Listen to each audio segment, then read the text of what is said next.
Muito bem, como que faz para acessar o curso Desistematizando? Tudo o que vocês quiserem saber é no portal ecorgânica.com. Veja aqui, curso Desistematizando e do lado curso Desteologizando, que virá em breve.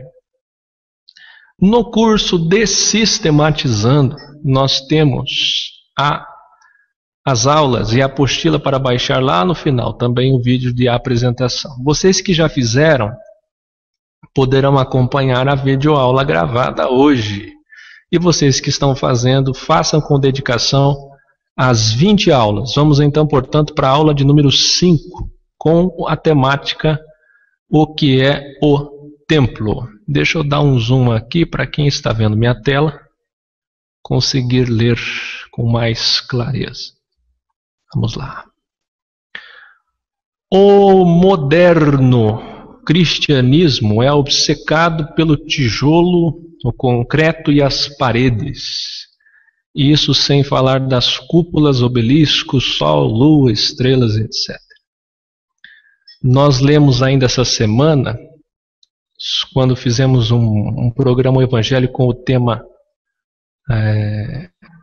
O Templo do Sol, Ezequiel capítulo 8, 2 Reis 23 e 1 Reis 11, que fala exatamente desses objetos que possuem significados para povos pagãos que sempre estiveram no meio do povo do Senhor e trouxeram esses resquícios na arquitetura dos templos. Então, desde o judaísmo do Velho Testamento até o cristianismo mais recente, vide o templo de Salomão, que de Salomão não tem nada. A sua arquitetura, na verdade, é herodiana, do nosso amigão Edir Macedo. Quando um grupo de crentes começa a reunir-se, sua primeira ideia é encontrar um salão. Vamos encontrar um salão, e como diz a brincadeira, o crente abre salão, ele abre um salão. Parece que as testemunhas de Jeová nesse aspecto dão um banho nos evangélicos, porque pelo menos eles sabem a diferença entre lugar de reunião e templos. Vamos começar lá do Antigo Testamento. O tabernáculo foi mandado construir pelo próprio Adonai, que deu até mesmo as medidas, o mesmo ocorrendo com o templo, porém, veremos o porquê adiante. As sinagogas eram uma iniciativa dos judeus para ser apenas um lugar de leitura e não tinham o caráter de um lugar de adoração, o qual estava em Jerusalém e em nenhum outro lugar. Deuteronômio 12. Se meu som tiver muito, por favor, me avisa. Hoje temos um tabernáculo, um lugar para entrarmos e adorarmos a Deus. Mas qualquer cristão que considerar um edifício de pedra ou tijolo, um lugar físico, enfim, como sendo o lugar de adoração, está desprezando o que diz a palavra de Adonai. Está até mesmo rebaixando o lugar de adoração. Vamos ver? Ora, a suma do que temos dito é que temos um sumo sacerdote tal, que está sentado nos céus, à destra do trono da majestade, ministro do santuário, o qual o Senhor fundou, e não o homem. Tendo, pois, irmãos, ousadia para entrar no santuário pelo sangue de Jesus, pelo novo e vivo caminho que ele nos consagrou, pelo véu, isto é, pela sua carne. Hebreus 8, 1, 2, Hebreus 10, 19 e 20. Portanto, nosso santuário, nosso tabernáculo, o edifício santo, onde podemos entrar para adorar, está no céu. Não se encontra mais sobre esta terra, como no tempo da antiga dispensação. Não é mais feito por mãos de homens e não tem mais sacerdotes pecadores e falhos. Não, nosso lugar de adoração está no céu, tendo o próprio Senhor Jesus Cristo como nosso sumo sacerdote. Qualquer coisa menos do que isso é voltar ao judaísmo, é ficar nas sombras e deixar de usufruir o cumprimento da palavra de Deus. Hebreus 8, 4, 5.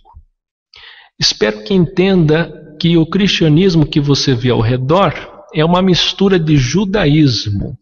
Isso foi estabelecido pelo catolicismo romano com seus templos consagrados, sacerdotes, altares, rituais, roupas especiais, velas, fumaça e toda a parte audiovisual, bem como todo o aparato para uma adoração externa, exterior, como era no tempo do Antigo Testamento. Tudo isso foi adotado em muitos pontos pelo protestantismo, que preservou a ideia de templos, sacerdotes.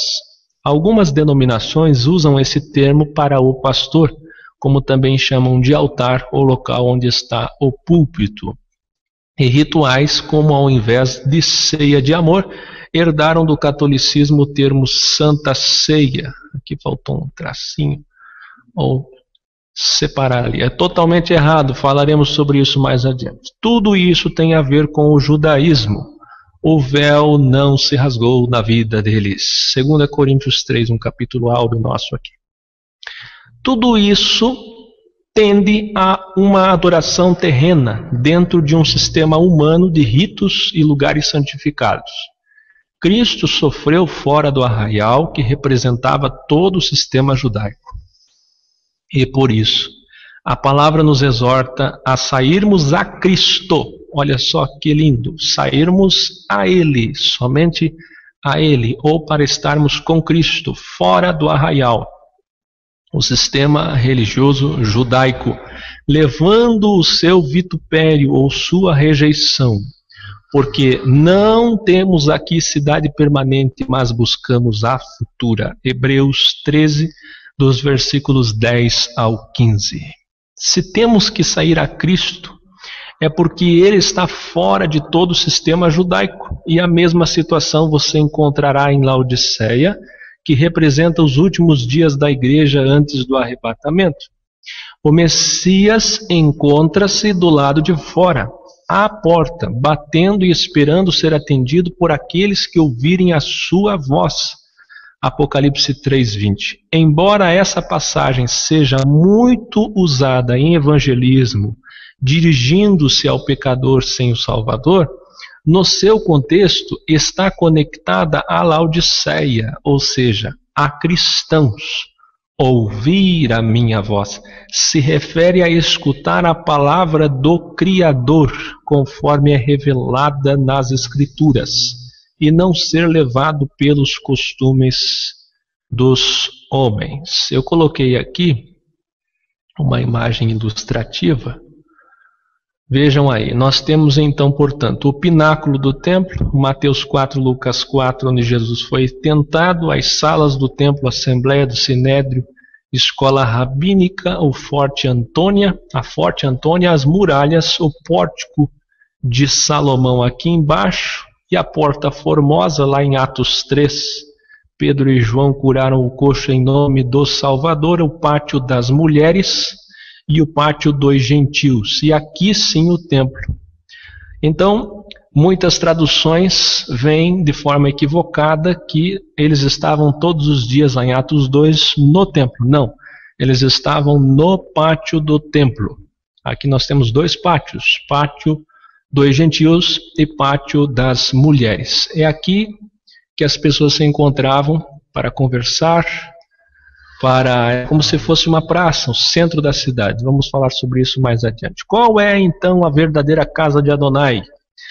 Existe uma música gospel bem conhecida que diz: fico feliz em vir em sua casa, erguer minha voz e cantar aleluia. Não vou cantar muito porque essa música tem direitos autorais. Conforme Hebreus 3:6, deveriam cantar: fico feliz em ser a sua casa. Não é fico feliz em ir, em vir à sua casa, mas sim em ser a sua casa. Hebreus 3:6 diz que nós somos esta casa. Então, tudo agora é espiritual e não físico, não tangível, não palpável. Lembre-se primeiramente que no Salmo 122 está claro, a casa de Adonai no Velho Testamento era Jerusalém, ou seja, o seu povo. Por quê? Porque Jerusalém vem da palavra certa que é Yahushalaim, que é casa do Pai, né? Casa de Deus. A cidade de Yahushalaim, que contém o nome do Pai, Yahu, o Criador dos céus e da terra, Shalaim significa casa. A casa de Adonai, portanto, o seu povo, a sua congregação, e não edificações humanas. O irmão Gleverton Martins, que é aqui do projeto EC, nos traz agora um excelente estudo sobre casa de Deus. Aliás, ele aqui ia dar essa aula, acabou não tendo tempo, estou gravando. Em 2 Samuel 7, versículos 2 e 3, diz: Davi revela ao profeta Natã, ou melhor dizendo, lá está a revelação de Davi a Natã e o seu desejo de edificar uma construção para ali colocar a arca de Deus, porque disse Davi ao profeta, olha só, qual era o motivo? Ora, olha, eu moro em casa de cedros e a arca de Deus mora dentro de cortinas. E disse Natã ao rei, vai e faze tudo o que está no teu coração, porque o Senhor é contigo. Porém, ao contrário do que esperavam, o próprio Deus se manifestou contra esta intenção de Davi. Pois assim disse o Senhor por intermédio do profeta Natã naquela mesma noite, versículos 5 e 6. Edificar-me-ias tu casa para minha habitação? Porque em casa nenhuma habitei desde o dia em que fiz subir os filhos de Israel do Egito até o dia de hoje. Mas andei em tenda e em tabernáculo. Ao referir-se a este episódio, o escritor do livro de Crônicas deixa assim registrado em seu livro as palavras de Deus, segundo Crônicas 17, 4, 5. Vai e dize a Davi, meu servo, assim diz o Senhor, tu não me edificarás uma casa para morar, porque em casa nenhuma morei, desde o dia em que fiz subir a Israel até o dia de hoje, mas fui de tenda em tenda e de tabernáculo em tabernáculo. Ao referir-se ao Egito, Deus estava lembrando a Davi da nação governada por Faraó, onde o povo de Israel viveu durante 430 anos e onde foi oprimido. Israel era a nação derivada das 12 tribos, dos 12 filhos de Jacó, neto do patriarca Abraão, com o qual Deus fez aliança e para o qual prometeu colocar a sua bênção para fazê-lo prosperar, ele e sua descendência. Os israelitas eram os herdeiros da promessa feita a Abraão, Êxodo 2, 23, 25 e Gênesis 12, 17 ao 19. Quando Deus livrou Israel do Egito por intermédio de Moisés, falou com este no monte a respeito da necessidade do povo em trazer ofertas para a construção do templo, local este onde deveria ser depositada a Arca da Aliança, o qual foi levantado no deserto conforme a instrução do Senhor dada a Moisés. Em todas as suas peregrinações, os filhos de Israel levavam o tabernáculo consigo, conforme a direção de Deus. Quando Deus se manifestou a Davi, deixou claro que, ao contrário do que acontecera com Moisés no caso do tabernáculo, ele não havia pedido a Davi que ele edificasse uma construção. Veja o versículo 7. E em todo lugar em que andei com todos os filhos de Israel, falei porventura alguma palavra com qualquer das tribos de Israel, a quem mandei apacentar o meu povo de Israel, dizendo, por que não me edificais uma casa de cedros? Veja o relato segundo que está registrado em 1 Crônicas 17:6. Por todas as partes por onde andei com Israel, falei alguma palavra a algum dos juízes de Israel, a quem ordenei que apacentasse o meu povo, dizendo, por que me não edificais uma casa de cedros? Tais passagens, conforme o que está nas Escrituras, mostra claramente que a ideia de se construir um templo ou uma casa para a morada do Altíssimo nunca foi fruto da vontade de Deus, e que, embora o próprio Deus, algum tempo depois, consentisse com tal ideia, como veremos bem mais adiante, a construção em si do templo foi fruto de uma total confusão e distorção da profecia dada pelo Senhor. Um resultado para lá de concreto do que acontece quando as palavras de Deus são mal interpretadas. Para fundamentar tal afirmação, leia atentamente as próximas passagens em que Deus entrega a profecia por intermédio do profeta Natã a Davi. Após lembrar-lhe de onde ele havia tirado aquele que foi considerado um homem segundo o seu coração, versículos 10 ao 17. Vamos ver? E preparei lugar para o meu povo, para Israel, e o plantarei, para que habite no seu lugar e não mais seja movido. E nunca mais os filhos da perversidade o aflijam como dantes. Desde o dia em que mandei que houvesse juízes sobre o meu povo Israel. A ti, porém, te dei descanso de todos os teus inimigos. Também o Senhor te faz saber que o Senhor te fará casa, quando teus dias forem completos, e vieres a dormir com teus pais. Então farei levantar depois de ti a tua semente, que procederá de ti, e estabelecerei o seu reino. Este edificará uma casa no meu nome, e confirmarei o trono do seu reino para sempre. Eu lhe serei por pai, e ele me será por filho. E se vier a transgredir, castigá-lo-ei com vara de homens e com açoites de filhos de homens. Ora, quem é que levou 40 açoites? Mas a minha benignidade se não apartará dele, como a tirei de Saul, a quem tirei de diante de ti. Porém, a tua casa e o teu reino serão firmados para sempre diante de ti. Teu trono será firme para sempre, conforme toda essa visão. Assim falou Natã a Davi. No livro de Crônicas, na Bíblia, no primeiro livro, capítulo 17, versos de 9 a 15, está registrado o mesmo que acabamos de ver citado acima. Mas vamos iniciar aqui a análise do que foi dito e posteriormente do que foi interpretado por Davi, e mais adiante o que foi repassado por ele a Salomão, seu filho e sucessor. Para começar, observe que Deus faz declarações a Davi que são, na verdade, uma profecia a respeito de Israel e do próprio Messias, nosso Salvador. Observe bem atentamente que, apesar de Davi intentar construir uma casa ao Senhor, a profecia disse que o próprio Deus é quem irá preparar um lugar à nação eleita de Israel, para que não mais sejam movidos do seu lugar. Profecia esta que ainda não se cumpriu, pois Israel até os dias de hoje se encontra disperso, sem seu território devidamente definido e reconhecido no cenário mundial. Basta acompanhar a história e os noticiários pelos meios de comunicação, que isso está claramente demonstrado e comprovado. Outra informação da profecia que merece igual atenção é o fato do Senhor revelar que ele é quem iria fazer a casa a Davi, e não o contrário. Esta profecia se cumprirá na eternidade, segundo as palavras do próprio Salvador, conforme o que está registrado no livro de João, na Bíblia, capítulo 14, 2 e 3. Na casa de meu pai há muitas moradas, casas, quartos. Se não fosse assim, eu vou-lo teria dito, pois vou preparar-vos lugar.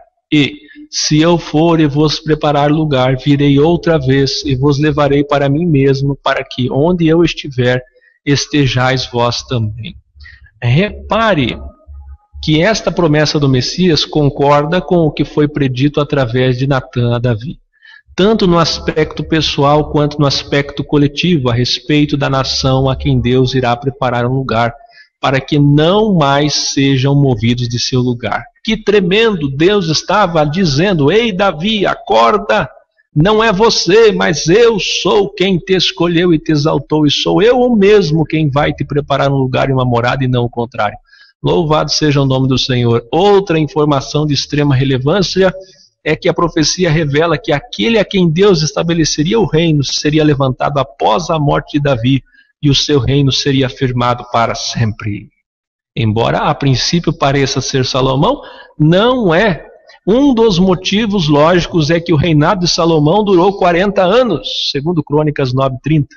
Portanto, não foi firmado para sempre. Além disso, nem mais existem reis em Israel segundo a carne. Logo, Deus não estava e nem poderia estar se referindo a Salomão como tal que teria um reinado, e ainda um reinado que durasse para sempre. Outro motivo é que quando Deus disse: farei levantar depois de ti a tua semente, ele não estava se referindo ao homem que descenderia de Davi, logo imediatamente após ele, no caso, o próprio Salomão. No relato de Crônicas, diz que suscitarei a tua semente depois de ti, a qual será dos teus filhos, e confirmarei o seu reino. Este me edificará casa, e confirmarei o seu trono para sempre. Não pode ser Salomão, pois a profecia diz que a semente que seria levantada sairia dos, e não dentre os, filhos de Davi, dando a entender e deixando claro que se tratava de um que sairia da linhagem genética de Davi, mas que não era exatamente nenhum dos seus filhos diretos, pois muitos filhos me tem dado o Senhor. Primeiro Crônicas 28:5. Disse Davi, mas sim um ascendente deles. Veja que é exatamente o contrário do que aconteceu com o próprio Davi, pois quando Samuel foi enviado a Jessé, seu pai, por Deus para ungí-lo rei de Israel, no caso dele sim, a profecia disse dentre e não dos, ou seja, o rei que seria levantado seria um filho direto de Jessé, e não apenas um descendente distante, pois disse dentre e não dos. Leia em 1 Samuel 16, 1. Vamos ler? Então, disse o Senhor a Samuel, até quando terás dó de Saul, havendo eu rejeitado, para que não reines sobre Israel? Enche o teu caso de azeite, deve estar errado aqui, teu vaso de azeite, e vem, enviar-te-ei a Jessé, o belemita, porque dentre, olha só, dentre, veja como Deus é sempre específico, claro em suas palavras, dentre os seus filhos me tenham provido de um rei. A respeito disso, lembre-se de que foi o Salvador aquele que foi reconhecido como tal indivíduo, pois até 2 cegos enxergaram essa verdade e disseram declarando, Jesus, filho de Davi, tem compaixão de nós, aleluia. Mateus 9, 27, 15 e 22. Deixa eu dar uma pausa aqui e perguntar a todos vocês. Vocês estão ouvindo uma música no fundo muito alta que está atrapalhando a minha fala, Carlinha?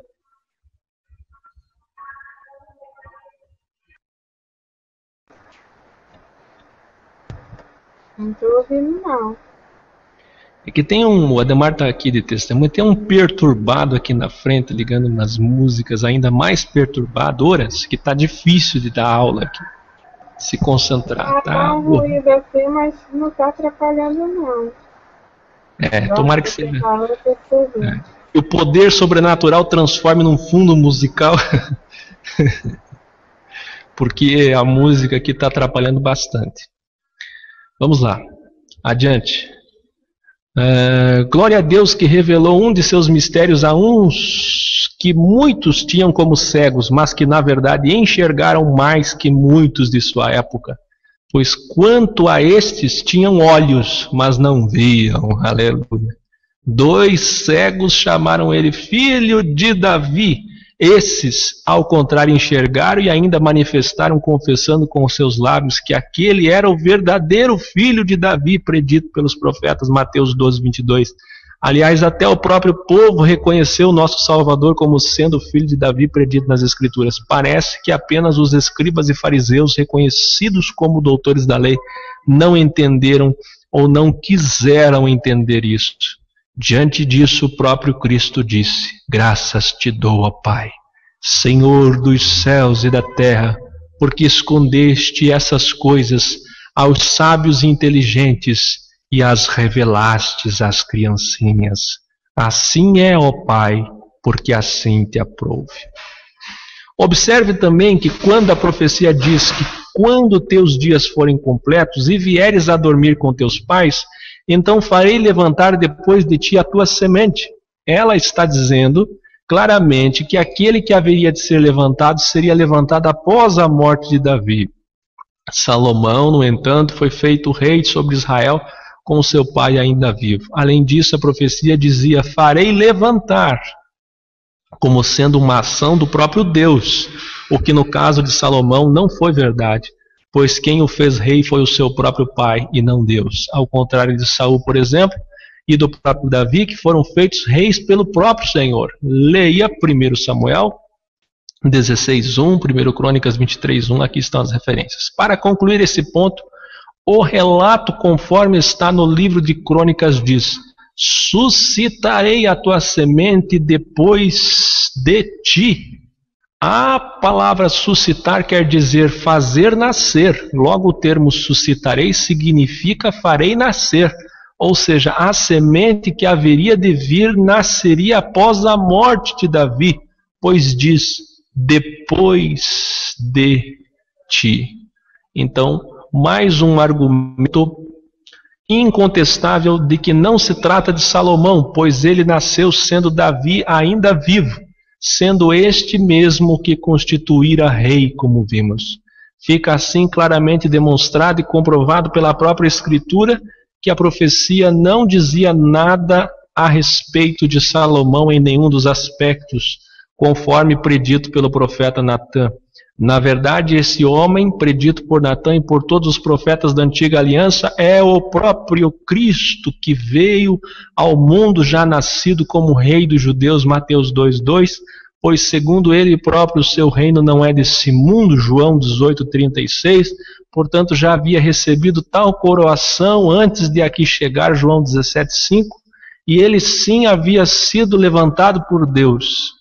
Este é aquele cujo reino subsiste para sempre. Aliás, tudo o que ele fez foi anunciar com palavra e poder o evangelho do reino, deste reino, o seu reino. A profecia de Natã continua dizendo: este edificará uma casa para mim, uma casa ao meu nome, porém a tua casa e o teu reino serão firmados para sempre. Eu vou dar uma pausa para cumprimentar os irmãos que chegaram.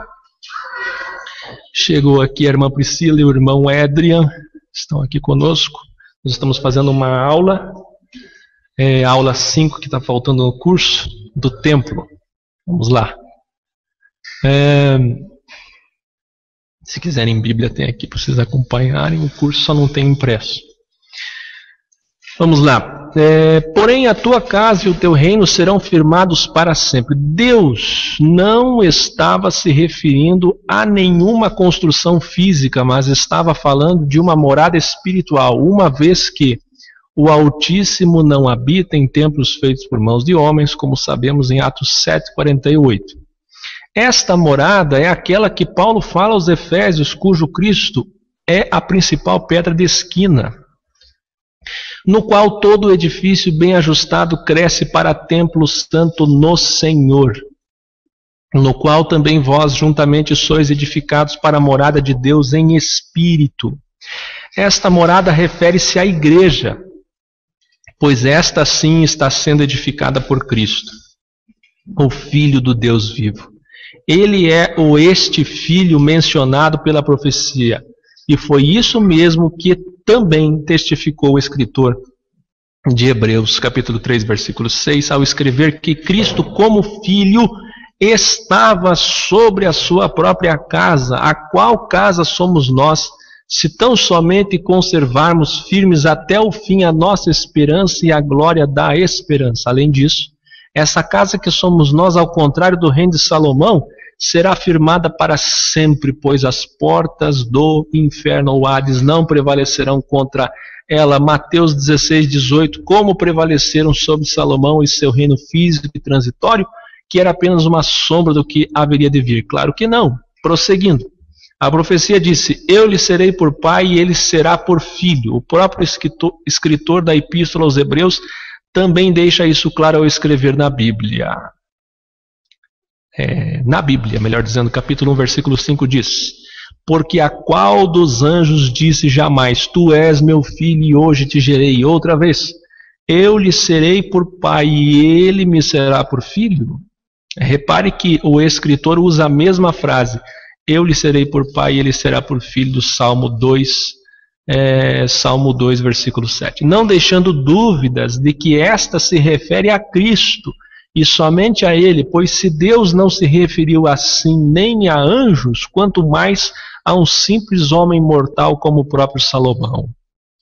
Deus mesmo testificou estar falando de Cristo quando este, na ocasião de seu batismo, acabara de sair das águas do rio Jordão, pois disse Deus: este é o meu filho amado, em quem me comprazo. Mateus 3,17. Deus estava testificando que este sim é aquele filho predito pelos profetas, inclusive Natã, e revelado a Pedro pelo Pai através do Espírito, o Filho do Deus vivo. Este é aquele que, sem transgressão, foi castigado com vara de homens e com açoite de filhos dos homens, para nos remir dos pecados e nos apresentar santos e inculpáveis perante o Pai, conforme tudo o que já sabemos e conhecemos. Glória a Deus pelo Cordeiro de Deus que tira o pecado do mundo. Tudo o que foi exposto até aqui mostra a profecia da forma como ela foi predita e sua verdadeira interpretação segundo o que pesquisamos na própria Escritura, com toda a diligência. A partir de agora, vamos analisar também pela Escritura tudo conforme Davi interpretou e repassou para seu filho, e veremos o resultado disso tudo. Para começar, vale a pena ressaltar que é importante ler todo o contexto da história, tanto no livro de Samuel quanto nos livros de Crônicas, pois os dois relatam a oração que Davi fez ao Senhor após receber a profecia por intermédio do profeta Natã, e mostram a perplexidade do rei diante de tão grandiosa profecia que foi tão mal interpretada por ele, como veremos adiante. Aliás, o próprio Jesus havia testificado que muitos reis e profetas desejaram ver e ouvir o que hoje nos é claramente revelado pelo Espírito. Pois disse Jesus, Lucas 10, 22 a 24, tudo por meu Pai me foi entregue, e ninguém conhece quem é o Filho senão o Pai, nem quem é o Pai senão o Filho, e aquele a quem o Filho o quiser revelar.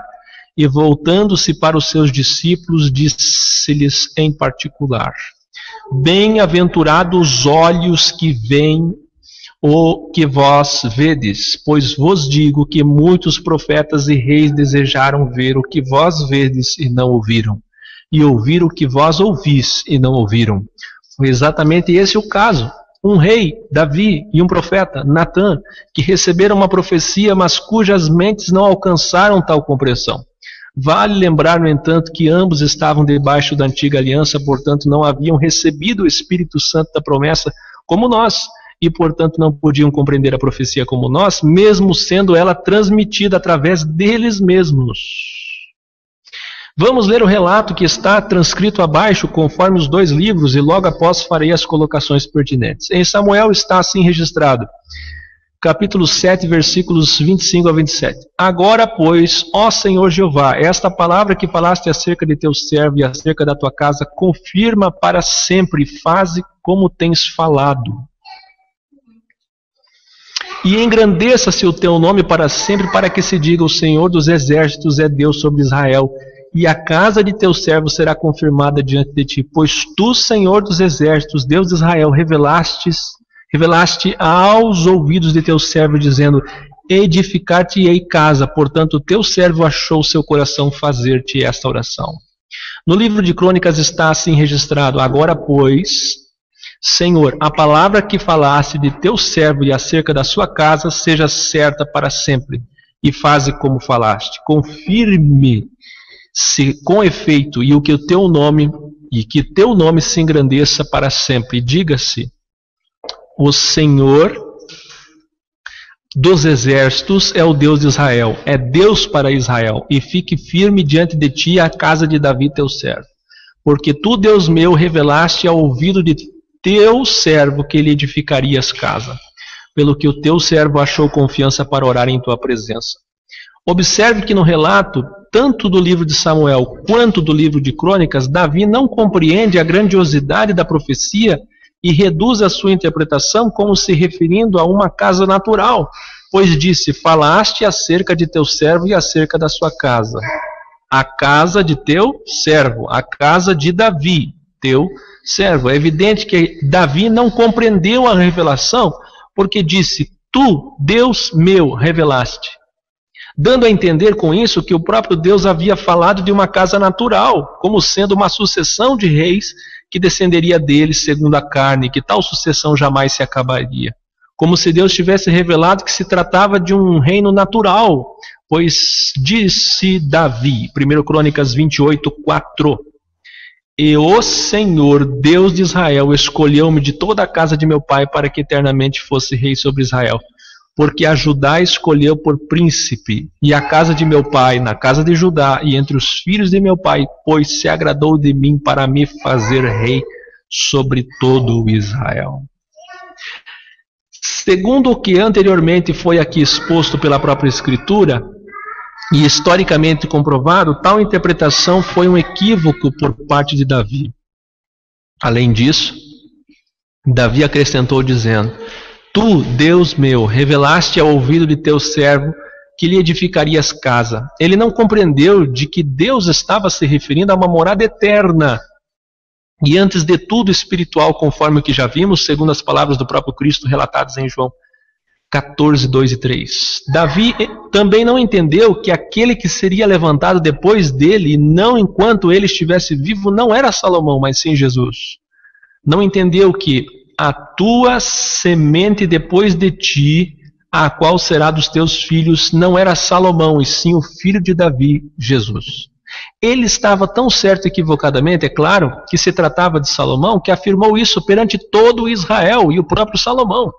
Em 1 Crônicas 28, os versículos 5 ao 10, dizendo: E de todos os meus filhos, porque muitos filhos me deu o Senhor, escolheu ele o meu filho Salomão para assentar no trono do reino do Senhor sobre Israel. E me disse: Teu filho Salomão, ele edificará a minha casa e os meus átrios, porque eu escolhi para filho e eu lhe serei por pai. E estabelecerei o seu reino para sempre, se perseverar em cumprir os meus mandamentos e os meus juízos, como até o dia de hoje. Agora, pois, perante os olhos de todo Israel, a congregação do Senhor, tu, meu filho Salomão, conhece o Deus de teu pai, serve-o com um coração perfeito e com uma alma voluntária, porque esquadrinha o Senhor todos os corações e entende todas as imaginações dos pensamentos. Se o buscardes, será achado de ti, porém, se o deixares, rejeitar-te-á para sempre. Olha, pois, agora, porque o Senhor te escolheu para edificares uma casa para o santuário. Esforça-te e faze a obra. Olha só como Davi não entendeu a profecia, né? E ainda diante de todo o povo de Israel falou essas coisas todas. Que coisa. Parece até um exagero o fato de como todas as palavras de Deus foram tão mal interpretadas. É quase inacreditável o tamanho e compreensão espiritual daquilo que sai da boca do Senhor. Os versos transcritos acima mostram claramente como Davi interpretou a profecia. Além de não entender de que Deus não estava se referindo a um reino natural e de que a casa de Deus, e não ele, lhe edificaria era espiritual e eterna, agora Davi mostra também não ter entendido que a semente que seria suscitada por Deus era o Messias, dizendo a toda a nação e ao seu filho que era o próprio Salomão. Pois disse: escolheu ele o meu filho Salomão, e me disse: teu filho Salomão, ele edificará a casa. Olha só como ele acrescentou. Deus falou de uma forma, ele foi lá e colocou o filho dele na suscitação, porque o escolhi para filho, dizendo também ao próprio Salomão em particular. Olha, pois, agora, porque o Senhor te escolheu para edificares. Veja as palavras de Davi a Salomão, conforme está em 1 Crônicas 22, 7 a 11. E disse Davi a Salomão: filho meu, quanto a mim tive em meu coração o edificar casa ao nome do Senhor meu Deus. Porém a minha palavra do Senhor veio dizendo: tu derramaste sangue em abundância e fizeste grandes guerras. Não edificarás casa ao meu nome? Porquanto muito sangue tem derramado na terra perante minha face. Eis que o filho que te nascer será homem de repouso, porque repouso lhe hei de dar de todos os teus inimigos em redor. Portanto, Salomão será o seu nome. Ele será por filho e eu a ele por pai, e confirmarei o trono do seu reino sobre Israel para sempre. Agora, pois, meu filho, o Senhor seja contigo e prospera e edifica a casa do Senhor, teu Deus, como ele disse de ti. O nome de Salomão deriva da palavra shalom, que significa paz. Tem o significado de pacífico. Salomão foi adicionalmente chamado de Gedidias pelo profeta Natã. Nome que em hebraico significa amado do Senhor, segundo Samuel 12, 24 e 25. Logo, Salomão é uma tipologia do Messias, mas não o próprio. pois é ele o Messias, o nosso homem de repouso, e é o único que realmente alcançou o descanso de todos os seus inimigos em redor. Pois a ele foi dado todo o poder, tem que separar aqui, e a autoridade tanto na terra como no céu, e somente a ele, não a Salomão. Além disso, só nele encontramos verdadeiro repouso, pois ele mesmo é o que diz: vinde a mim, todos vós que estáis cansados e oprimidos, e eu vos aliviarei. Tomai sobre vós o meu jugo e aprendei de mim, que sou manso e humilde de coração, e encontrareis descanso, repouso para a vossa alma, pois o meu jugo é suave e o meu fardo é leve. Mateus 11, 28 ao 30. É como se o nosso Salvador dissesse: vinde todos, pois eu vos aliviarei, e não Salomão, pois eu sou o homem de repouso e não o rei Salomão. O próprio Cristo, em Mateus 12, 42, testificou de si mesmo aos escribas e fariseus, dizendo: e eis que está aqui quem é mais do que Salomão. Olha que coisa. Sendo assim a colocação, Salomão será o seu nome. Não se trata de uma afirmação literal do nome de um homem, mas sim de um atributo do Messias. Então, quando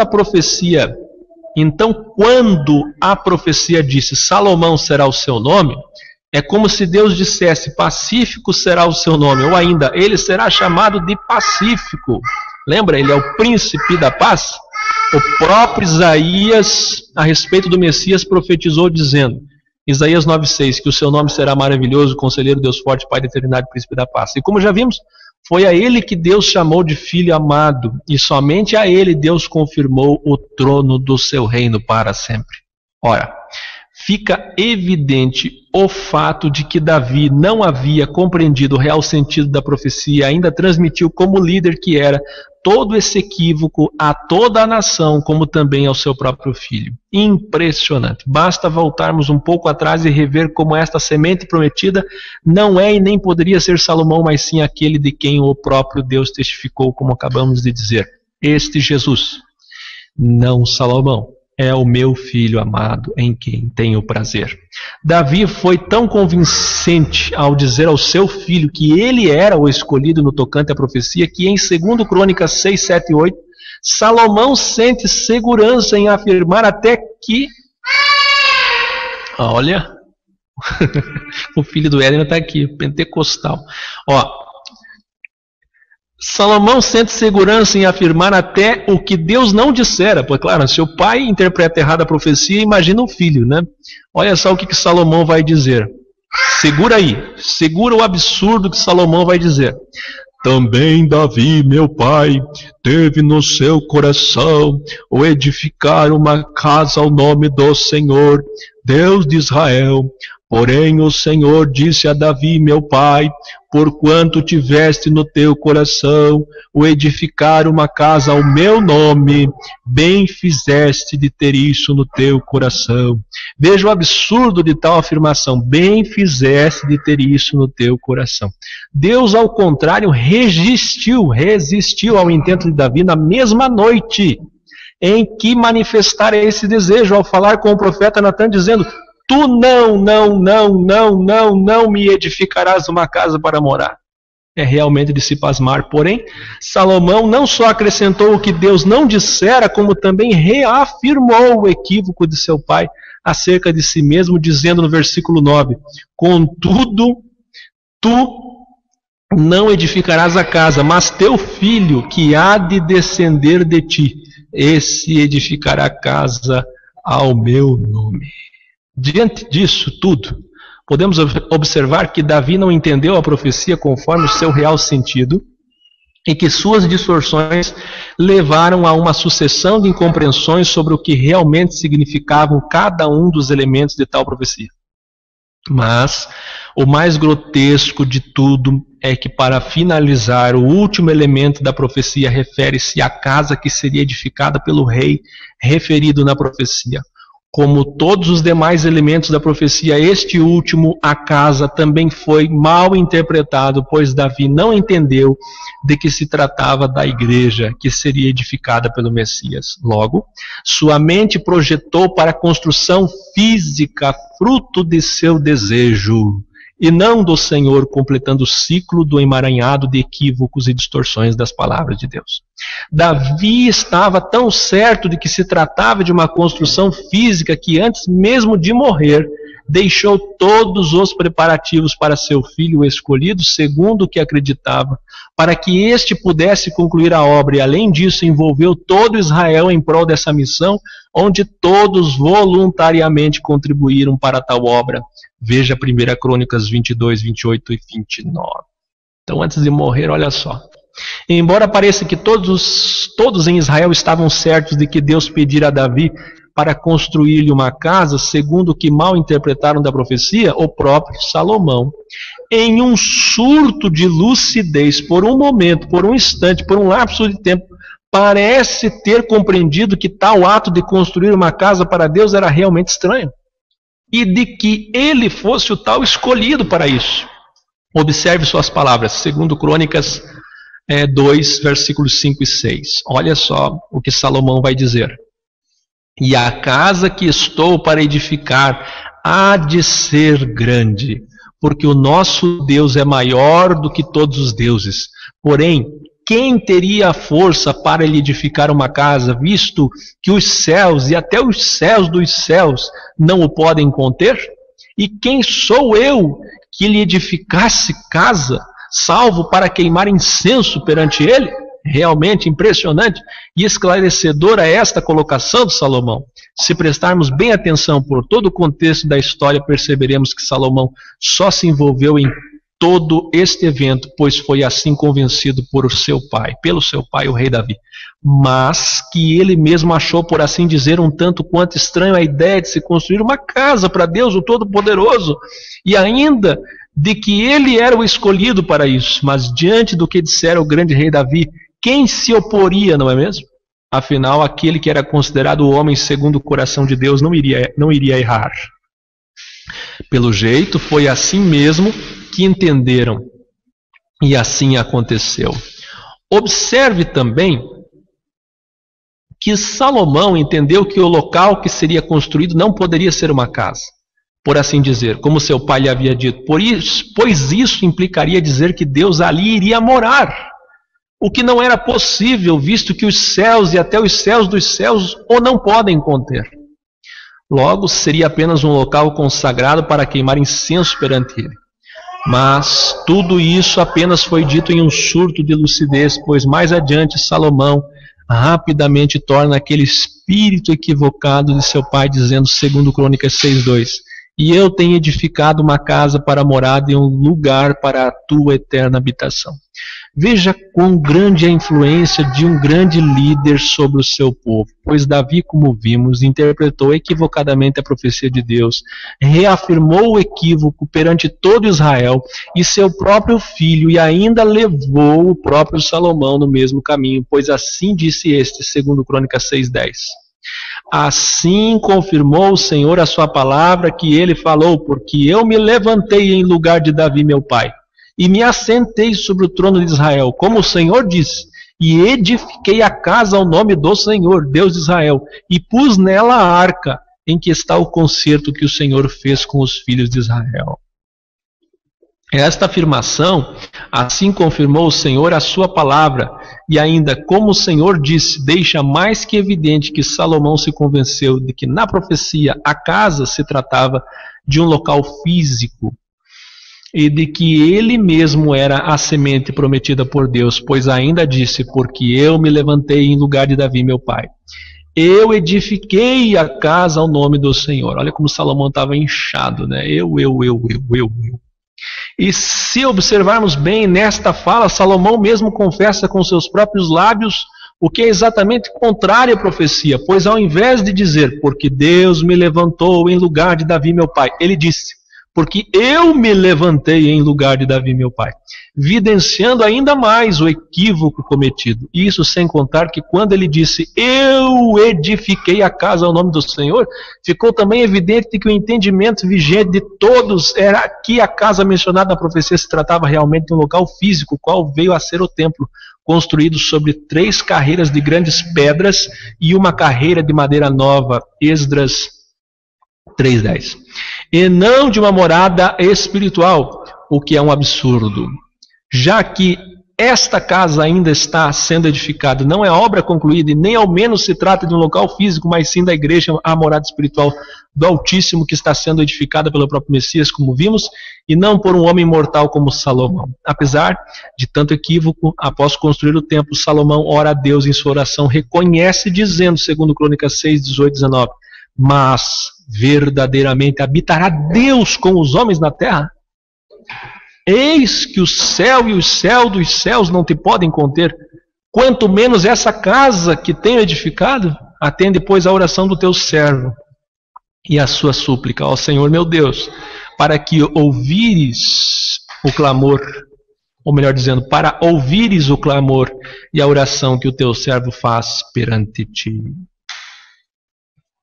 Observe que Salomão reconheceu definitivamente que Deus verdadeiramente não habitaria na terra em uma casa física feita por mãos humanas. Note também, com muita diligência, que foi após reconhecer definitivamente isso, é que Salomão pede a Deus que atenda a sua oração, cujo conteúdo está registrado dos versículos 20 ao 42.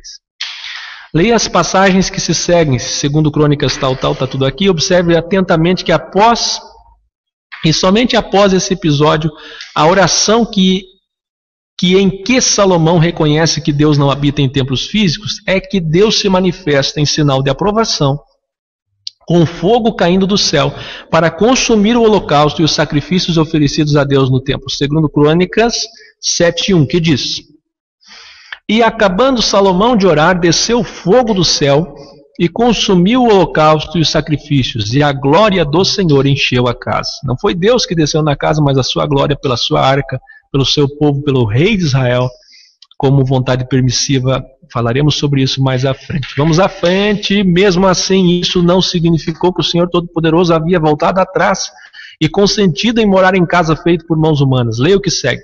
Segundo Crônicas 7, 12, 15, 16. E apareceu de noite a Salomão e disse-lhe: Ouvi a tua oração e escolhi para ti esse lugar para a casa de sacrifício. Agora estarão abertos os meus olhos e atentos aos meus ouvidos à oração deste lugar. Porque agora escolhi e santifiquei essa casa para que o meu nome esteja nela perpetuamente. E nela estejam fixos os meus olhos e o meu coração todos os dias. Nessas passagens da Escritura fica bem claro que Deus, embora tenha consentido com a construção do templo, esta não seria a sua casa, e sim um lugar para a casa de sacrifício. Além disso, atente bem para o fato de que Deus disse: Agora estarão abertos os meus olhos e atentos os meus ouvidos. E ainda: Agora escolhi e santifiquei esta casa. Ele também estava deixando bem claro que foi só a partir daquelas circunstâncias que ele passou a consentir com a ideia do templo. Pois disse: agora, entenderam? Agora. Querendo dizer que a ideia inicial de construir o templo não era de sua vontade. Então passou a ser uma vontade permissiva, assim como o divórcio. A vontade permissiva. Mas como Salomão, através da oração, reconheceu que nunca poderia de fato lhe construir uma casa, ele ofereceu sacrifícios, desejo de uma resposta positiva quanto a todo o esforço empregado, agora ele consentiria com tal obra, escolhendo e santificando a mesma, para que as orações feitas ali fossem por ele respondidas, conforme tudo que Salomão havia pedido em sua oração.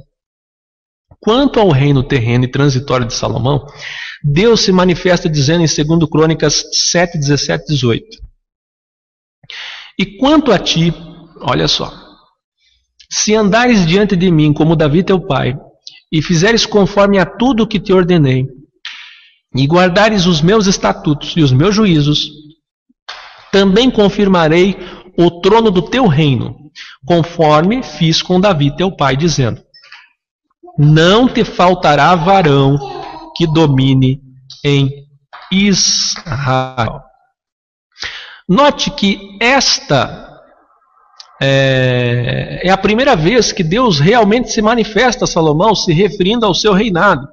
Note ainda que, ao contrário do que Davi havia interpretado da profecia dada por intermédio de Natã, Deus não se referiu a Salomão dizendo que confirmaria o trono do seu reino para sempre. Deus apenas disse: confirmarei o trono do teu reino. E isso ainda, se andares diante de mim. Veja só, olha como o tratamento é para alguém que tem um reino limitado, um reino que não é perpétuo. Este era um concerto que Deus estava fazendo naquele momento com Salomão e que não tinha nenhuma relação com o que foi dito ou profetizado anteriormente através de Natã. Mesmo diante disso tudo, Deus colocou uma condição a Salomão e ao povo. E somente se eles cumprissem com essa condição é que Deus aceitaria o templo. Pois disse o Senhor em 2 Crônicas 7, 19 ao 21. Olha o que vai dizer Deus. Vamos lá? Porém, se vós vos desviardes e deixardes os meus estatutos e os meus mandamentos, então vos arrancarei da minha terra que lhes dei, e lançarei da minha presença esta casa que consagrei ao meu nome, e farei com que seja um provérbio e monte entre as gentes, e desta casa que fora tão exaltada, qualquer que passar por ele se espantará e dirá: porque fez o Senhor assim como esta terra e com esta casa? Tanto o tabernáculo como o templo eram lugares onde se ofereciam sacrifícios a Deus e onde ele revelava sua glória como sendo a sua própria presença. Êxodo 40, 34, 35, 2 Crônicas 7, 1 e 2. Não asseguravam, no entanto, a presença de Deus. Eram apenas símbolos, uma vez que o Senhor só se manifestava ao seu povo se esse andasse em conformidade com a sua palavra. Jeremias 7, 1 ao 7. Para compreender melhor tudo isso, é bom ressaltar que nem sempre tudo que Deus permite ocorrer ou que Ele consente é necessariamente a sua vontade. No entanto, em sua infinita graça e misericórdia, Ele nos aceita e aceita muitas de nossas ações ou obras a fim de nos revelar o quão falhos somos e o quão melhor é obedecer não somente a sua palavra, mas a sua vontade. Prova disso é que muita gente que está com a visão errada, a visão não espiritual, mas a visão física, com o véu ainda costurado, que estão no sistema religioso, serão salvos por sua infinita graça. Para exemplificar isso, basta recordarmos que em Israel houve um período em que não havia um regime monárquico de governo, ou seja, não havia reis. Deus mesmo governava por intermédio dos juízes, dentre os quais os filhos de Samuel foram os últimos a governar. A história de como ocorreu essa transição está no livro 1 de Samuel, capítulo 8 da Bíblia. Naquela ocasião, diante dos pecados dos filhos de Samuel, os anciões ou anciãos da nação israelita clamaram por um rei, pois disseram a Samuel: constitui-nos, pois, agora um rei sobre nós, para que ele nos julgue, como o tem todas as nações. Eis como o próprio Deus recebeu tal anseio do povo. Ouve a voz do povo em tudo quanto te disserem, pois não te tem rejeitado a ti, antes a mim me tem rejeitado para eu não reinar sobre eles. Então o Senhor disse a Samuel: dá ouvidos à sua voz, constitui-lhes um rei. Podemos ver claramente que nunca foi a vontade de Deus que houvesse reis em Israel que governasse sobre o povo. Mesmo assim consentiu com tal anseio do povo, e o resultado final foi um povo oprimido pela tirania de alguns reis e dividido por disputas de poder. Mas tudo isso foi necessário? Logicamente que não. Porém, o povo não quis ouvir a voz de Samuel e disseram: não, mas haverá sobre nós um rei, e nós seremos como todas as nações. E o nosso rei nos julgará, e sairá adiante de nós, e fará as nossas guerras. 1 Samuel 8, 19 e 20. Veja então, a vontade permissiva de Deus para um povo endurecido que queria divórcio, para um povo endurecido que queria rei, para um povo endurecido que queria templo. Então Deus, por sua graça, que sempre existiu, permite, a sua vontade permissiva se manifesta. Eles quiseram ser como todas as nações. Este é o ponto-chave. Da mesma forma como Deus jamais quis que um rei governasse sobre Israel, embora tenha consentido ou permitido tal coisa, de igual modo jamais foi da vontade de Deus que um templo fosse construído a ele, embora ele tenha permitido e até mesmo consagrado tal casa.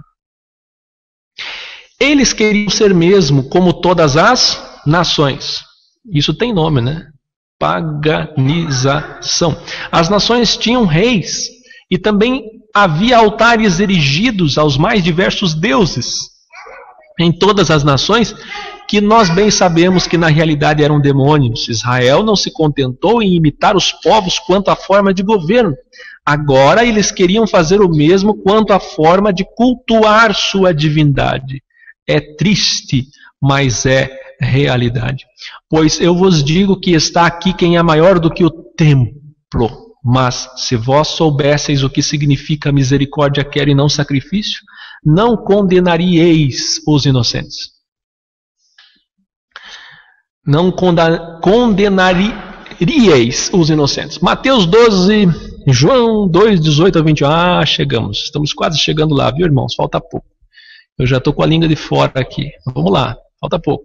Em João 2, 18 a 21, Jesus transferiu para si a ideia do templo, confirmando o que havia predito o profeta Ageu sobre a glória da segunda casa, agora revelada no próprio Jesus. Ageu 2, 7 ao 9. Jesus é o templo pelo qual os servos fiéis têm acesso à glória de Deus. Aleluia! Isso tão é verdade que a palavra relata que na Nova Jerusalém não haverá templo, porque o seu templo é o Senhor Todo-Poderoso e o Cordeiro. Ageu relata que neste lugar, a segunda casa que é Cristo, darei a paz, diz o Senhor dos Exércitos. No Novo Testamento, Paulo nos explica que temos paz com Deus por nosso Senhor Jesus Cristo, Romanos 5:1, Colossenses 1:20, e que nós somos um só corpo em Cristo, Romanos 12:5, e por isso também somos templos de Deus. E se tão somente conservarmos firmes até o fim a nossa confiança e a glória da esperança, Hebreus 3, 6 e 14, uma vez que o Altíssimo não habita em templos feitos por mãos humanas, Atos 7, 48, 1 Coríntios 3, 16 e 6, 19, aqui tem uma revelação. O Altíssimo não habita em templos feitos por mãos humanas, mas nós somos o templo de carne e osso, feito pelas próprias mãos do Senhor, e é nesse templo feito não por mãos de homens, mas moldado pelo próprio Deus, que Ele habita. Em mim e em você somos, então, portanto, a segunda casa, e a glória da segunda casa é maior do que a primeira. Salmos 139, 13, 15, 16. Não em um prédio de alvenaria, como muitos pensam ou mesmo praticam. Leia 1 Coríntios 3, 16 e 6, 19. Ora, uma vez que Cristo vive em mim, tenho acesso à glória divina e sou portador dela. 2 Coríntios 5, 17 e 3, 18. O Messias nos ensinou que somente os que guardam a palavra do Senhor são os que edificam sobre a rocha.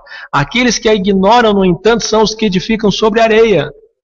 Ele estava, na verdade, dizendo que aqueles que nele confiam não serão abalados pelas situações carnais, mundanas e demoníacas que nos cercam, mas os que o negam sofrerão grande dano ocasionado por estas situações, por não serem praticantes da palavra, mas somente ouvintes esquecidos, como está em Tiago 1, 22 ao 24. Hoje somos descendência de Abraão pela fé em Cristo e por ela participantes das promessas divinas. Romanos 9, 8, Gálatas 4, 28, Gálatas 5, 5. E de similar modo, fomos resgatados da opressão de Satanás, príncipe desse mundo, assim como Israel foi liberto do Egito da opressão do faraó. Sendo assim, o relato de 2 Samuel 7, 5, 6 refere-se a todos nós que servimos a Deus. Analogicamente ou analogamente aos ensinos de Cristo, Deus nos exorta a que permaneçamos firmes, alicerçados em sua palavra, em sua presença, uma vez que as tendas ou tabernáculos eram armados sobre solo arenoso, sendo facilmente removidos. Deus deseja que deixemos de ser inconstantes em sua palavra, assim como os tabernáculos o eram no deserto, e passemos a ser sua firme habitação, assim como o templo o era em Jerusalém, a fim de que sua glória venha a ser manifesta aos homens através de nós.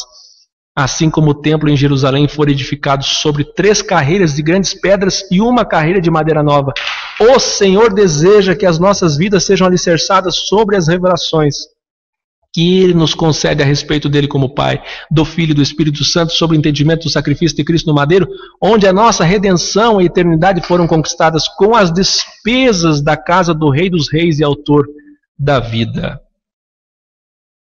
A afirmação de 1 Coríntios 3,16 é para todos quantos são chamados filhos de Deus, porém muitos ainda se portam como tabernáculos e não como templos, ou seja, são inconstantes na areia, ainda estão firmados na areia, na sua decisão por Deus e em tudo o que se refere ao compromisso com o reino. Colossenses 1,23. Deus nos convida e nos exorta a firmarmos-nos de uma vez por todas em sua palavra como um verdadeiro templo vivo do Senhor. Aprovo o texto até aqui lido pelo irmão Gleverton Martins. Os três elementos alterados, templos, sacerdotes e sacrifícios. O antigo judaísmo estava centrado em três elementos, o templo, o sacerdote e o sacrifício. Quando o Salvador veio, presta atenção, você que já está dormindo no travesseiro, presta atenção, ele cancelou os três elementos, cumprindo-os em si mesmo. Ele é o templo que incorpora uma casa nova e viva, feita de pedras vivas, sem mãos humanas. Ele é o sacerdote que estabeleceu um novo sacerdócio. Ele é o sacrifício perfeito e definitivo. Não caia na balela de que precisa sacrificar-se para receber alguma coisa. Os pagãos tiveram seus templos, seus sacerdotes e seus sacrifícios. Foram apenas os cristãos que descartaram todos esses elementos. Poder-se-ia dizer que o cristianismo foi a primeira religião sem templos. Foi, né? Só foi. Até que veio o templocentrismo. É importante ressaltar que não é só o templocentrismo, mas a santolatria. Está errado aqui, tem que arrumar depois. As indulgências, os amuletos, as simbologias, o paganismo foi geral. Quer um exemplo? A cruz. Sabe quando a cruz foi tida como referência artística à morte de Cristo? Depois de Constantino. Por sua vez, o crucifixo, a representação artística do Salvador pregado na cruz, surgiu no século V. O costume de fazer o sinal da cruz com a mão teve origem no século II. Aqui nós temos uma linda música, composição nossa aqui do EC, na voz do irmão Ronan e da irmã Patrícia, que eu vou colocar agora para vocês. Vamos ouvir? Só um pedacinho, depois vocês podem ouvir inteiro. Está lá no curso. E por último eu vou entrar na parte do Novo Testamento. Vamos lá? Por que travou aqui? Travou por quê? Funciona aí. Aleluia! Minha voz agradece. Meu pulmão também. Não está funcionando, não sei porque travou tudo aqui. Mas nós vamos cantar depois, você pode ouvir essa música aqui, Eu Sou o Templo. Eu vou colar para vocês, está lá no curso de Sistematizando, aula 5, essa aula que estamos gravando agora. E você pode ouvir a música com mais atenção. Bom, eu estou aqui então com o irmão Ademar, irmão Edrian, irmã Priscila, e eu quero ler com vocês agora. Depois tem que fazer alguns ajustes ortográficos ali, vocês viram, né? A coisa está feia. Tem bastante erros ali de português. Agora no curso que a gente vai fazer Desteologizando, vai mudar, tá bom? Vai mudar, porque a gente vai ter uma irmã que está nos ajudando, mas deixa eu até citar o nome delas aqui. A irmã Maria Lúcia Ribeiro e a irmã Sueli Belotti. São irmãs que trabalham na área de educação, uma é professora de português e vai nos ajudar na correção das escritas aí do próximo curso, porque o curso Desteologizando vai ser mais profundo do que o curso Desistematizando. Desistematizando é para você tirar tudo aquelas besteiras do sistema religioso, reaprender o Evangelho da Graça de Graça como ele é, organizando os entendimentos fora do sistema e não ser enganado por judeus messiânicos, por balelistas, doiditas, youtubistas que estão por aí e podem te levar para o buraco, agnosticistas e ateus. Então você, fora do sistema, vai aprender o Evangelho como de fato ele é e vai praticá-lo, certo? Esse é o objetivo do curso Sistematizando. E também para evitar aquela dificuldade que nós tínhamos até antes, há pouco tempo, chegava alguém e dizia para mim, templo, dízimo, oferta, títulos, as mesmas perguntas, porque cada pessoa que sair do sistema hoje, amanhã e depois vai fazer as mesmas perguntas. E eu tinha que responder as mesmas perguntas. E o curso não. O curso você imprime 99 páginas, dá para a pessoa, baixa as 20 videoaulas. Essa aqui é a 5ª aula que eu estou gravando agora. Baixa as videoaulas, põe num pendrive, põe num cartão de memória, põe num DVD, manda para a pessoa, para o familiar, para o amigo. Ou quem tem acesso à internet, acessa ali e tira todas as dúvidas. Agora, o curso Desteologizando, deixa eu mostrar ele e já já nós vamos ler João. Podem abrir aí, por gentileza? Deixa eu dar uma... Vocês estão com Bíblia aí? João 2. Nós vamos ler já já. Abra aí, João 2. Alguém pode dizer, mas irmão, e a parte do Novo Testamento sobre o templo para poder fechar essa aula? Bom, essa parte está nas outras aulas. Assim que você continuar as outras aulas, não sei se tem alguém aqui em nosso meio que já concluiu as 20 aulas. Tem? Quem está conosco? Carlinha, Alexandre, Aline, Ariosa, Luciano, Douglas, Ebenezer, Júnior, Wilson. E o pessoal que está no YouTube. No portal EC também. Vocês, alguém já concluiu? Alguém aqui já concluiu as 20 aulas? Douglas já concluiu. Que bom. Você viu, né, irmão Douglas, que essa aula sobre o templo, que tem um monte de erro de português que eu vou ter que consertar depois. Meu paizinho. Nas outras aulas, você que já fez o curso todo, viu que vai engrossando o caldo, né, até você entender na última aula definitivamente a questão do templo, da igreja, do sacerdócio, etc.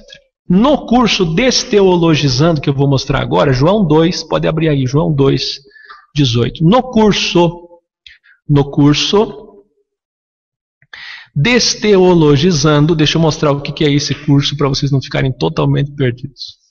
Portal EC Orgânica, estão vendo aí? Portal ecorgânica.com. Olha só, tem a programação, aí tem o curso Desistematizando, que é esse que estamos fazendo agora. E do ladinho aqui, ó, surgiu uma nova aba, um presente para todos vocês, que vamos trabalhar até no máximo o mês de dezembro, ele vai estar pronto.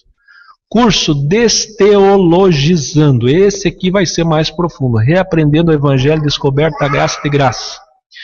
Esse aqui também deve ter aproximadamente de 15 a 20 aulas. Mas aí, meus irmãos, esse curso vai ser muito mais profundo. O Desistematizando é para quem está saindo do sistema não ficar perdido, organizar os entendimentos e praticar o Evangelho. Certo? Já o Desteologizando é esse aqui, ó. Deixa eu até... Aqui... Nós fizemos um programa sobre isso. Um programa não, uma citação. Está aqui, ó. Eu até coloquei essa citação aqui. Adonai deu o Tanar, Velho Testamento, para os judeus. E para todos os povos que crescem nele como o único Deus verdadeiro. Mas o judaísmo, o problema sempre está no ismo, adulterou as escrituras. Em seguida, o Messias deu o Novo Testamento para os gentios e para os judeus que também crescem nele como o único Salvador. Mas o cristianismo, o problema sempre está no ismo, adulterou as escrituras. Bom, olha só. Eu estou falando aqui que eu fiquei doente essa semana, já melhorei, já estou bom. Né? Não era ebola, nem ebola. Novo programa evangélico que vem aí, ó. Tá aqui, vejam lá depois como que vai ser o novo programa. Como é que vai ser? A partir de segunda-feira, quando for segunda, quarta e sexta, eu vou tratar de um tema atual. Quando for terça e quinta, eu e a Carlinha vamos atender as perguntas dos irmãos que os irmãos mandam por e-mail. Só que eu vou responder 2 perguntas num programa só. Então, terça e quinta eu atendo os irmãos, segunda, quarta e sexta eu abordo temas atuais. No sábado é esse programa que vocês estão assistindo agora ao vivo, especial, com 2 horas de programa. E nós vamos fazer, sabe o quê? No sábado que vem, nós vamos atender os irmãos que comentam pelo YouTube, fanpage, Google+, SMS e WhatsApp. O que tem de crítica lá, né? Povo que xinga e xinga até a mãe. Então a gente vai ler ao vivo aqui e vai mostrar para eles qual é a nossa reação. Eles acham que a gente fica espantado. Não, a gente fica feliz. Ó, aqui, curso Desteologizando. Quem não fez ainda o primeiro curso de Sistematizando, faça, está aqui. E vem aí o curso Desteologizando, onde o irmão Aca pegará as aulas de hermenêutica, homilética, de semântica, a exegese, desde a semântica, que é a mais simples, até a exegese, que é a mais complicada, e todas as outras logias, e comparará com o que diz as Escrituras, puramente, o que realmente está escrito, sem nenhum proselitismo religioso através da lavagem cerebral didatizada por meio de cursos teológicos de doutores amontoados que não suportam o evangelho ensino, o verdadeiro ensino, melhor dizendo, do evangelho da graça de graça, sempre com a nossa marca, temperança e humildade. Então vem aí esse curso. Como que será? Vou explicar. Quem aqui já fez curso de teologia? Dos irmãos que estão aqui, seja curso básico, médio ou avançado. Quem já fez? Ou pelo menos entrou lá na faculdade de teologia, não aguentou ouvir tanta balela e saiu fora. Quem já fez? Júnior? Quem mais? Já fez? Você já fez? É? E por que você não quis ser teólogo? Dá dinheiro. Ebenezer fez também. Quem mais? Fez? Não faz. Fez? Você fez em qual denominação? Esbim? Meu Senhor da Glória. A ETAD, o Ebenezer fez a ETAD, conhece. ETAD é nível médio de teologia. Bom, tem Sinai, ETAD, FATADSE, que é a faculdade, tem IBAN, tem aquele outro lá. Cada denominação tem lá um curso teológico. Na Deus e Amor não tinha curso teológico, na Congregação Cristã também não tinha, mas eles têm lá um sistema de ensino. A Congregação Cristã parece que é a única atrasada nesse ponto, porque vocês sabem que é um ensino que prende a pessoa em 4 paredes. Sem ensino você não prende ninguém, né? Tem que fazer um ensino. Só que aqui a gente vai desensinar. A gente vai pegar tudo que o sistema fez para te prender em 4 paredes e vai jogar tudo no lixo e vai dizer, tá aqui ó, na Bíblia. Eles dizem isso. Eles dizem isso. E a Bíblia diz isso. Eles dizem isso. A Escritura diz isso. Eles dizem isso, mas Jesus disse isso. Nós vamos fazer um paralelo. Esse curso é um paralelo. O que eles dizem e o que a Bíblia diz. O que eles dizem e o que a Bíblia diz. Aí alguém vai dizer, mas essa teologia de qual denominação? Nós vamos fazer um grande mix. Então é um trabalho longo, que vai até dezembro. Eu já pedi a ajuda dos voluntários, parece que ninguém se prontificou, mas tem eu, tem Carlinha, e as irmãs que eu citei agora há pouco, e algumas pessoas que vão nos ajudar, e a gente vai concluir esse curso da melhor forma possível. Da mesma forma que o Desistematizando, só que esse mais profundo. Por quê? Para vocês todos que quiserem, quem não quer não precisa, eu só digo que é bom para todos o Desistematizando. O Desistematizando é importante para todos. Agora o Desteologizando é para quem quer se aprofundar e para quem quer enfrentar, peitar, com conteúdo, com prova, com material na mão, os pastores do sistema, os padres e todos esses que vêm te refutar com o quê? Com teologia. Porque tudo que eles sabem é teologia. Por exemplo, essa aula sobre o templo que nós fizemos hoje, a teologia, o que ela fala sobre o templo é totalmente oposto. Quer ver?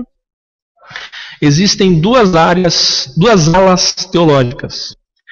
Uma diz que, muito sabiamente, eles dizem assim: Salomão era sim o descendente, fez o templo com a aprovação de Deus, mas a profecia, ela é retrofuturística. Então ela foi e será de novo. É aquela que se cumpre de novo. Se cumpriu em Salomão, 50%. E os outros 50% se cumpriu na pessoa de Jesus Cristo. Só que nós acabamos de fazer toda a aula, não preciso nem explicar aqui não, né? Cadê o reino de Salomão perpétuo? Ele foi açoitado pelos homens alguma vez, né? Não tem cabimento. E é só ver. No começo dessa aula de hoje, vejam que eu citei Ezequiel 8, Reis 23, o que fala? Fala que esse mesmo templo, porque ele só fala a glória de Deus que desceu ali e tal, e respondeu a oração. Mas esse mesmo templo recebeu Moloque, recebeu Astarte, recebeu Azerá, recebeu todos os deuses de todas as outras nações, porque eles queriam ser iguais às outras nações. E todo Deus precisa de um templo para morar. Buda tem seu templo, Maomé tem seu templo, ou os profetas, né? Todo Deus precisa de um templo para morar. As deusas, os deuses de todos os povos. E todos os povos tinham reis. E todos os povos tinham escolas de ensino, de produção de profetas, produzindo, fabricando profetas. E eles foram copiando tudo isso dos outros povos. Então, paganizou-se o judaísmo e, da mesma forma, paganizou-se o cristianismo. Não é isso? Quer dizer, colocaram Deus dentro de templos, de modo que eles cantam. Cadê o violão? Me alcança lá, Ademar, fazendo um favor ao violão. A gente vai cantar. Antes, vamos ler João 2, 18 em diante. Obrigado. Eu falei que tem direito ao autoral, mas eu vou dar um jeito depois. Fico feliz em vir a tua casa, erguer minha voz e cantar, aleluia. Fico feliz em vir a tua casa, erguer minhas mãos e adorar. Não é assim que canta. Tá errado, né? Como é que a gente canta da forma equiana? Fico feliz em ser a tua casa, erguer minha voz e cantar, aleluia. Fico feliz em ser a tua casa, erguer minhas mãos e adorar. Bendito é o nome do Senhor, bendito é o nome do Senhor, bendito é o nome do Senhor, para sempre. De novo. Fico feliz em ser a tua casa, erguer minha voz e cantar, aleluia. Fico feliz em ser a tua casa, erguer minhas mãos e adorar. Bendito é o nome do Senhor, bendito é o nome do Senhor, bendito é o nome do Senhor, para sempre. Isso aí, João 2, 18 diz assim: responderam, pois, os judeus e disseram-lhe: que sinal nos mostras para fazeres isso? Fazeres o quê? Ele tinha expulsado os cambistas do pátio do templo. Quer dizer, é muita autoridade expulsar os vendilhões do templo. Quem é você para expulsar os vendilhões do pátio do templo? Quem você pensa que é? Que sinal que você nos dá agora? Fala aí. Aí ele respondeu dizendo: derribai este templo, e em 3 dias, esse daqui que vocês estão enfrentando, eu o levantarei. Veja como as profecias são vistas e interpretadas de forma espiritual. Se você for ver como Davi, como Natã, como Salomão viram, você não vai entender nada. Como é que em 3 dias você vai edificar esse templo? Veja como os judeus, eles são sempre cegados. A começar de Natã, que era profeta, a começar de Davi, que era rei, segundo o coração de Deus, e de Salomão. Olha aqui. Em 46 anos, olha a visão, olha a interpretação. A interpretação é sempre carnal, é sempre material. Foi edificado esse templo, e tu o levantarás em 3 dias? Então quem vê a história de Jonas não entende. 3 dias, mas ele falava do templo do seu corpo. Vocês podem repetir comigo a palavra corpo? Eu vou contar até 3. Aí vocês abrem o microfone, todo mundo junto. Todo mundo abre o microfone e vai repetir para memorizar. Corpo. Vamos fazer igual o sistema. Fala comigo, corpo. Corpo. Tá, deixa eu colocar aqui o volume da televisão para os irmãos verem. Vai lá. Estão preparados? Abrir o microfone e falar corpo. 1, 2, 3. Corpo.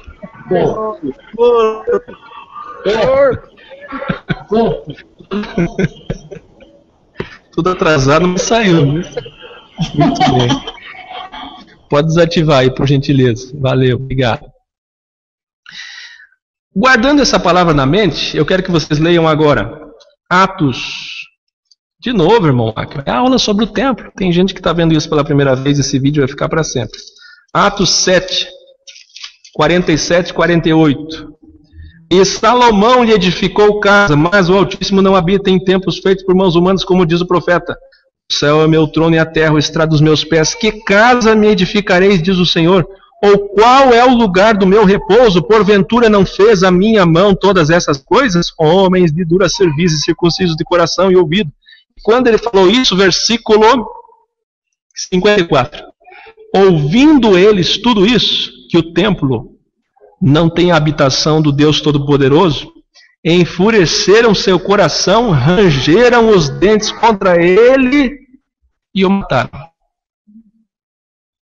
Veja só, não suportam, porque eles interpretam as profecias carnalmente, materialmente, eles não suportam.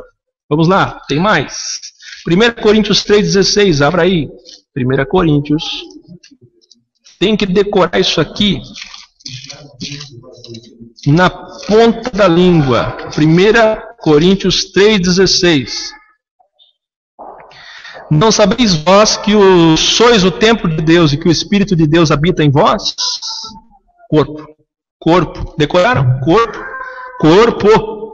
Se alguém destruir o templo de Deus, corpo, Deus o destruirá, porque o templo de Deus que sois vós é santo. Tem mais? Tem mais. Vamos lá, vamos para frente. Eu quero que você abra agora em Efésios.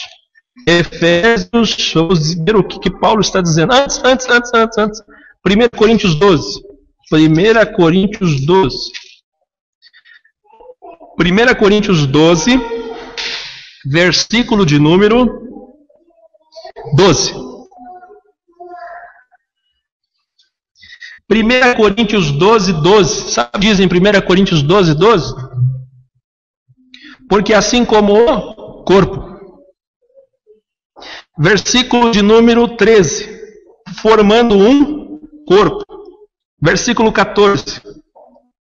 Porque também o corpo. Versículo 15. Não sou do corpo. Não será por isso do corpo. Enfim, todo o capítulo fala do corpo. Versículo 19. E se todos fossem um só membro, onde estaria o corpo? Agora, pois, há muitos membros, mas um só corpo. 1 Coríntios capítulo 10, 2 páginas atrás. 1 Coríntios capítulo 10, versículo 17. Porque nós, sendo muitos, somos um só pão e um só corpo. Corpo. Porque todos participamos do mesmo pão. Sobre esta pedra edificarei a minha igreja. Petra. Acontece que na Bíblia nós não temos um desenho animado, nem um vídeo, nem uma ilustração. Nós temos a escrita e a imaginação do que aconteceu. Mas na verdade o que aconteceu foi o seguinte, vem cá. Vou usar o doutor Ademar agora. Eu sou, nesse momento, o Messias e você é Pedro.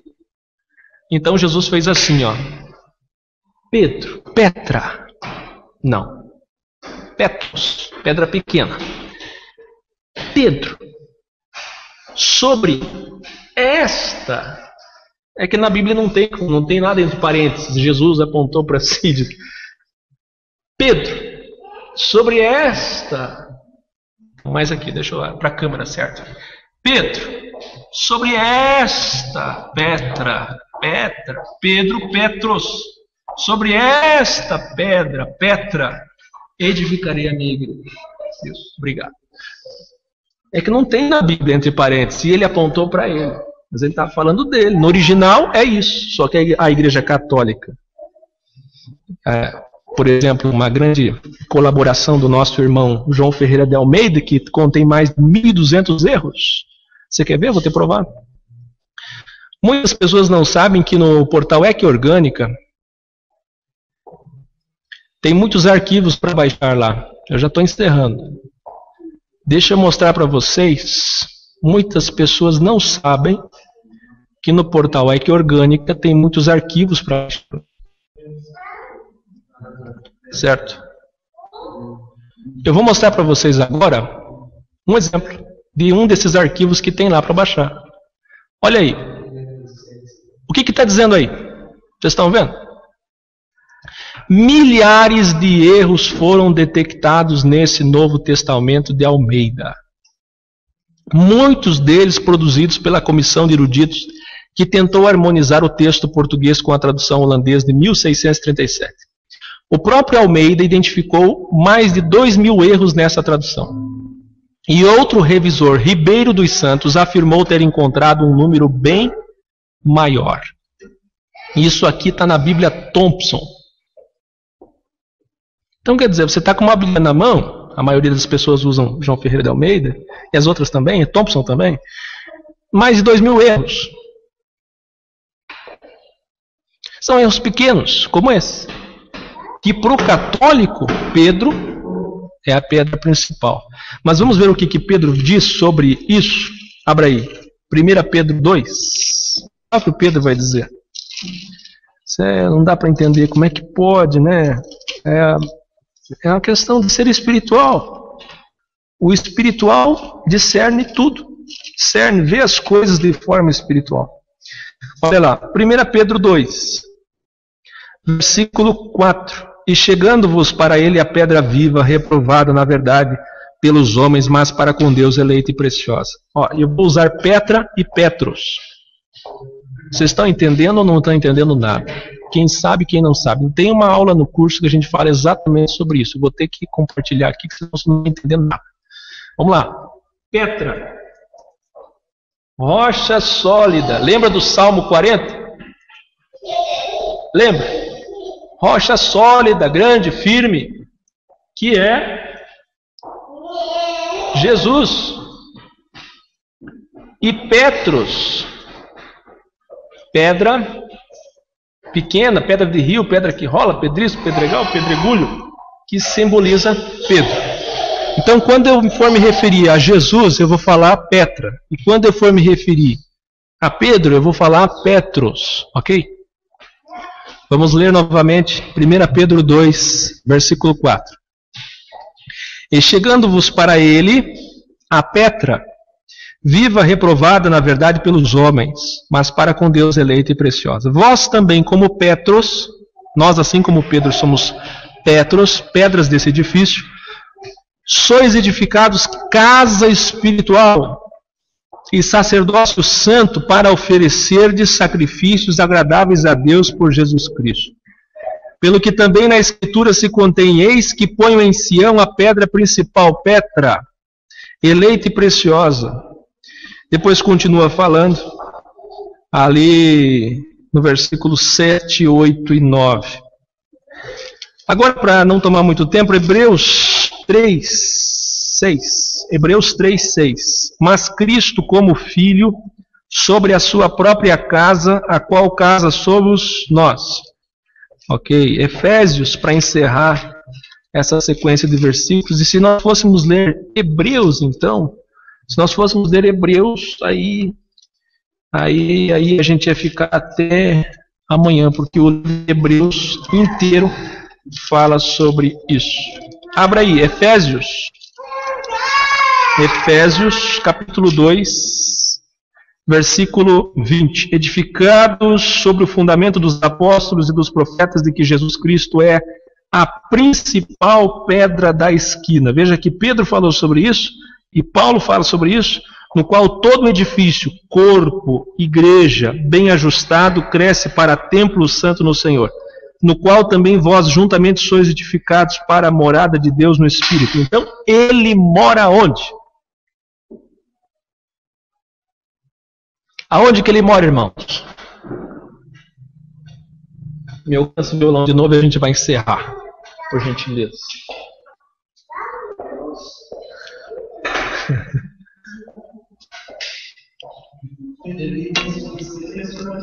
Hã? Não.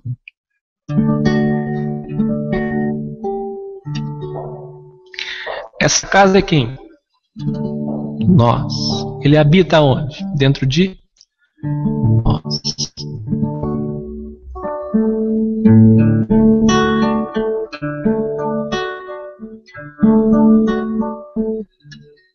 Ó. Em espírito, em verdade, te adoramos, te adoramos, em espírito, em verdade, te adoramos, te adoramos. Rei dos reis e Senhor, consagra nosso viver. Rei dos reis e Senhor, consagramos nosso viver para te adorar, ó Rei dos reis. Foi que eu nasci, ó Rei Jesus, meu prazer é te louvar, meu prazer é estar nos átrios do Senhor, meu prazer é viver na casa de Deus, onde flui o amor. Nós vamos mudar esse. Meu prazer é viver e ser esta casa, onde flui o amor. Meu prazer é viver e ser esta casa, onde flui o amor.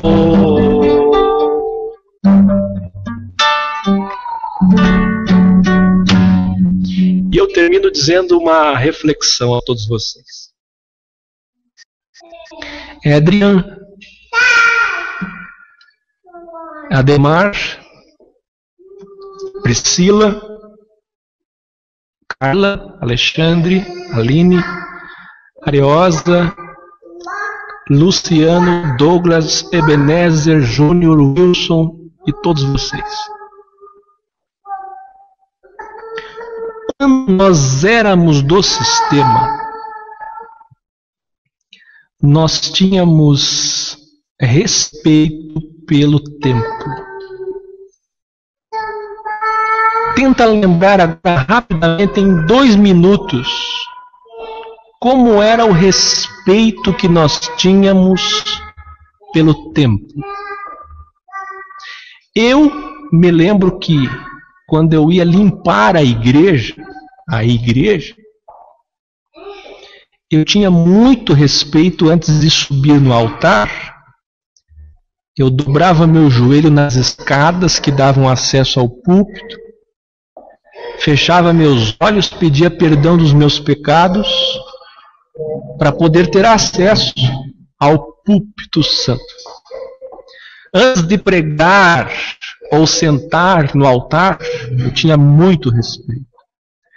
Não poucas vezes eu chamei a atenção de crianças que brincavam, adolescentes que namoravam, se beijavam, se pegavam no templo. Me lembro uma vez quando na escola dominical foi achada uma camisinha usada nos átrios do templo. Quer dizer, tiveram uma relação sexual ali. Isso causou uma indignação gigantesca por todos nós, porque é a casa do Senhor. Deus vai fulminar esses jovens. E não que não tivessem que ter respeito, mas não pela casa do Senhor, aquela de 4 paredes que na verdade não é. Mas muito mais sério que isso. Eles, o templo, o corpo deles. Eu só quero terminar esse hangout fazendo a seguinte reflexão.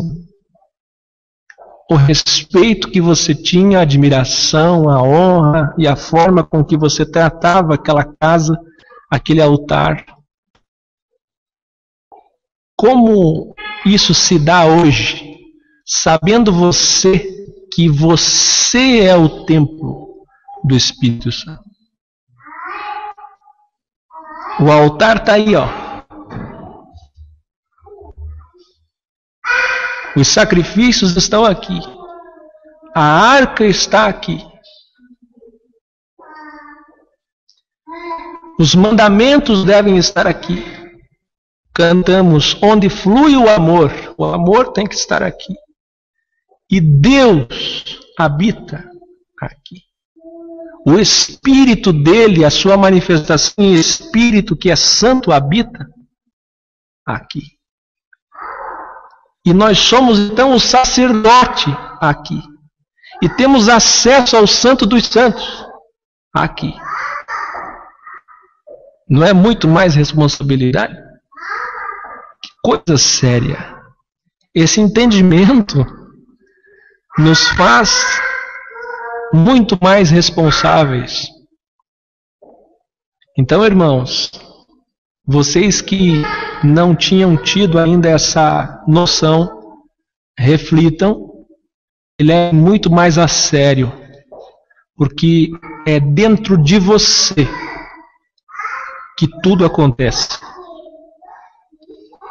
Nada mais é terceirizado.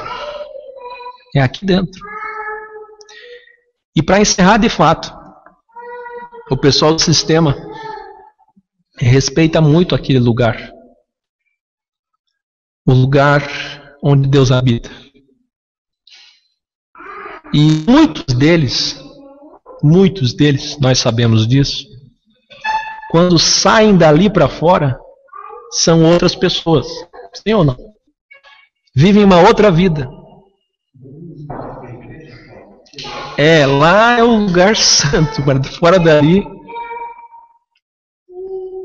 viram como o entendimento errado do que é casa de Deus vai levar esse pessoal todo para a perdição eterna. Eles respeitam ali, e ali não é casa de Deus. E fora dali, quando eles são de fato casa de Deus no dia a dia, eles vivem uma outra vida. Que lamentável, né? Por isso que muitos deles vão dizer: Senhor, curei, profetizei, falei em línguas. Aonde? Na casa do Senhor. Mas eles, como casa do Senhor, a vida deles é promíscua, não é santa. Certo? O irmão Douglas está dizendo: realmente a falta de conhecimento fazia com que eu desviasse o foco onde tem que ter reverência. Pois é, reverência, a palavra reverência. Aqui dentro. Reverência. Vida. Dia a dia. Nem sequer sacerdote tem mais. Eu sou o sacerdote. Que responsabilidade, irmão. Que responsabilidade. Olha que alegria o Erlon entrando aí. Erlon, bom te ver aí. Vamos orar? O Ademar